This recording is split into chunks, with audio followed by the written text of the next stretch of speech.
Greetings from Snake Mountain Boat Works. On Tuesday, May 20, 2025, you haven't seen her for almost 2 months. This is our 1954 17-foot Century Resorter, right side up. Rick and Joe have been working endlessly on this boat since you last saw her, so I'm just going to hand it over to them and let them walk you through how we got to here from there.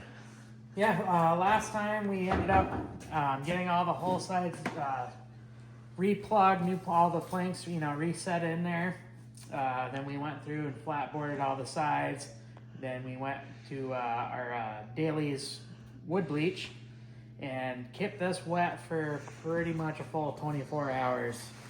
And then we used the Centuries, or not Centuries, but it was Mike Mayer's Century stain on this. And I'm telling you what, it is a very pretty stain. And it really adhered to the varnish well, or the varnish adhered to it really well and really popped out. Then once we got about 10, 12 coats on it, we rolled her back over so we can start, tearing the decks apart and getting those redone. Starting from our covering boards, on this one I kind of went backwards. I went from my covering boards working in. And from there it gave me all my right radiuses I needed, because all this deck, we were missing one of these trim pieces here, so we didn't really know. Some of the deck, in between all of our seams, every single one of them were wrong. Like they'd go from like 1.5 inches all the way up to 2 1/4. So we went through, I remeasured the deck, and I figured out that each one of these planks had to be exactly 1 7/8. So we went through there and milled out all the deck material, got it roughed in, and now the back sides of them are all CPES. And we went through and put them down last week and started bunging them on yesterday. Yep. And now we're going through and we're going to start fairing it in, and we'll be able to hopefully start longboarding it hopefully tomorrow afternoon so we can get the top sides of this stained. So less people shower us with questions about the dark spots.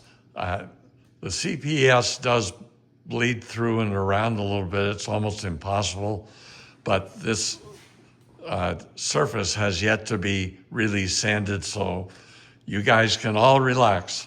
All those blotches will disappear when we get there. Rick and Joe, why all the pencil marks? I use all the pencil marks, or we do, because you only want to take a pencil mark away for the first time you start sanding it. And when you're flat sanding it, you want everywhere where your sander is hitting, you want it to take the pencil mark off evenly. That way you know it's flat. So if you have sanding here and it's only taking the pencil marks off on this side, you need to keep fairing it in until the whole pencil mark all the way across gets erased by the sander. And we go over this and we'll pretty much line this for about 4 or 5 times before we get the longboard out, and then from there once or twice and she's good to go. I mean, we're talking as much sanding. I always leave all of our stuff oversized, about a 30-second, maybe a little proud of that, because that way it gives you more than enough to fair out a deck without having a big dip in it or wearing your planks down too thin. And all these bungs seem to be exactly the same color as the planking itself. Absolutely. We went through, and all of the scraps that we used for milling all this stuff, that's where we get all of our bungs from. We cut all of our own bungs, and we always make sure whatever we're milling, we save out the scraps for the bungs for a project. We keep everything nice and square and straight across all our bunks. So there's not. I wasn't aware of what an extreme crown these resorters have. It really, really makes for a striking appearance. And she looks awfully wide for a 17-foot hull, but that's the way Century made and designed and made the resorters. So I'll leave these guys to hammer away on these decks and covering boards, and next time you see her, she's gonna look quite a bit different than she does today.